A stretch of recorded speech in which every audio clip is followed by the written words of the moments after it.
ছেলের বউকে মেরে ফেলার চেষ্টা করলেন শাশুড়ি আলিয়া বেগম। অভিযোগ রংপুর এর হারাগাছ মেট্রোপলিটন থানায়। রংপুর এর হারাগাছ থানার হরিরামবল গ্রামে বাস করতেন দুই সন্তানের মা মারুফা বেগম ও তার পরিবার। হঠাৎ তার জীবনে নেমে এলো কাল বৈশাখী ঝড়। শাশুড়ি আলিয়া বেগম, রশিদা ও আদুরি বেগম, তার তিন ছেলে মাইদুল, রতন ও আশিক সহ বাঁশের লাঠি সোটা নিয়ে হত্যার উদ্দেশ্যে মারপিট করেন। মারুফা বেগম ও তার দুই সন্তানকে নিজের জীবন বাঁচাতে গভীর রাতে খুব কষ্টে চলে আসে নিজ বাড়ি বুড়িরহাটে। অবশেষে রংপুর মেডিকেল কলেজ হাসপাতালে ভর্তি করলে ও চিকিৎসা মেলেনি তার কপালে। এই কথা জানালেন সাংবাদিকদের মারুফা বেগম ও তার পরিবার। তিনি আরো বলেন যে সাংবাদিকদের কলমের লিখনের মাধ্যমে প্রশাসনের সুদৃষ্টি কামনা করছে। মারুফা বেগম, আচ্ছা, আপনাকে আমরা যে অভিযোগটা পাই আপনাকে মারধর করলো, এরা কারা? এরা আপনার শাশুড়ি আর কে? আর পাড়া প্রতিবেশী। কেন মারলো আপনাকে এরা এইভাবে? আমি তা জানি না। আপনার বাসার ভিতরে এসে মারছে? হ্যাঁ, আমার বাসার ভিতরে। কি দিয়ে মারলো তারা? বাঁশের লাঠি আর ছুরি দিয়ে। আপনি কি হাসপাতালে ভর্তি ছিলেন? হ্যাঁ। কয়দিন ছিলেন ভর্তি? 2 দিন। 2 দিন ছিলেন ভর্তি। এখন আপনি কি চাচ্ছেন? আমি আমার ন্যায্য বিচার চাচ্ছি। এটা কি আপনি অভিযোগ করছেন? হ্যাঁ। কোথায় অভিযোগ করছেন? হারাগাছ থানায়। হারাগাছ থানায় অভিযোগ করছেন। এখন আপনি সঠিক বিচার চাচ্ছেন, তাই তো? জি, আমার 2 মেয়ে আছে। আমার 2 মেয়েকে ওরা আটকে দিয়েছে। আমার ছোট ছোট 2টা মেয়ে। তারা এখন কোথায়? তারা এখন আমার স্বামীর বাসায়। কে খাবার দিচ্ছে না দিচ্ছে আমি এখান থেকে কে জানি।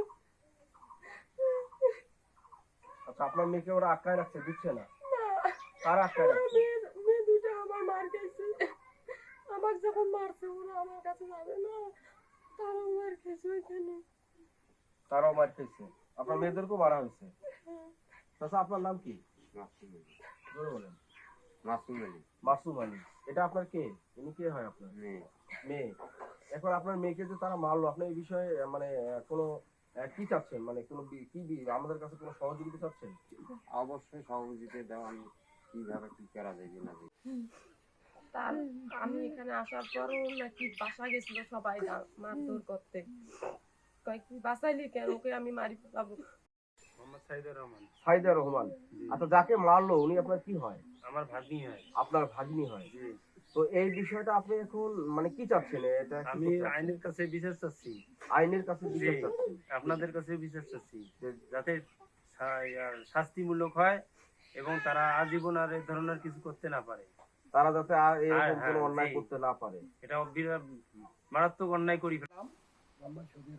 মোহাম্মদ শফিয়া রহমান। আপনার যাকে মারলো সে আপনার কি হয়? ভাগ্নি হয়। আমরা জানতে পারি যে এই বিষয়টা একটা মীমাংসা হওয়ার কথা ছিল, সেটা আর হয়নি। কারণটা কি? হুমকি দিচ্ছে মারার জন্য। আপনাদেরকে হুমকি দিচ্ছে? আমাদেরকে হুমকি দিচ্ছে। হুমকি দিচ্ছে যে কি হুমকি দিচ্ছে? এটা কিছুই করতে পারবে না। এটা কিছুই করতে পারবে না। কিন্তু এখানে যে আপনারা যে অভিযোগ করছেন সেটা কি তারা জানে? তার ছড়ি দেখতে পাইনি। তারা জানে কিনা এটা আপনারা বলতে পারেন না। তবে আপনাদেরকে হুমকি দিচ্ছে যে কি বলতেছে? কিছুই করতে পারবে না, দেখবো তোমাকে। কিছুই করতে পারবে না, আমরা দেখিয়ে নেবো তোমাদেরকে। ধন্যবাদ আপনাকে। আমরা জানতে চাচ্ছি যে হাসপাতালে যে অভিযোগটা, হাসপাতালে পেশেন্টকে রাখতে দেওয়া হয়নি, এটা হাসপাতালে পেশেন্টকে রাখতে দেওয়া হয়নি। ডাক্তার বলছে যে লোকটা রোগীটা 7 দিন অন্তত ধোয়া লাগবে এখানে চিকিৎসা দেয়নি যে অবস্থায় আছে। তার আগে চর্বটাতে লাল টসটসা কালা হয়ে গেছে, ছাই হয়ে গেছে। এখন ডাঙাইছে, এত ডাঙাইছে, চুল ধরে একেবারে চুলে পুরা দেয় জানেন। এই অবস্থা দাপনা দুপনি এলে বুকের হাড্ডি উঠি একে কালা হয়ে গেছে। আমি নানি হয়ে আমাকে উন্নয়ন করে দেখাইছি। আমি ডাক্তারকে এলে সব করছি, ডাক্তার তবুও বা চিকিৎসা পরের দিনে 7 দিন থাকার পরের কথা পরে 8টা 9টা হইতে নাম কাটি দেয়। ওরা কেন নাম কাটি দিল? আমার পরিচিত লোক আছে, আমার পরিচিত ডাক্তারের আমার ইয়ে আছে। হ্যাঁ, না না না থাকলে এই পাশে আমার স্বামী আসলো, আমার নাতনি যে স্বামী তাই আসলো। আসিয়ে কি হয়ে গেল না নাই বলে স্যার রুগী রিলিজ। এখন আমরা কি করি? মানে 2 দিন থেকে রিলিজ? হ্যাঁ, 2 দিন কেন, 1 দিন আর হাফ দিন। 1 দিন আর হাফ দিন? হ্যাঁ, তাতেই রিলিজ। এখন রুগী আসি বাড়ির তত্ত্ব। এখন আপনি বুড়িয়ারে চিকিৎসা করছেন।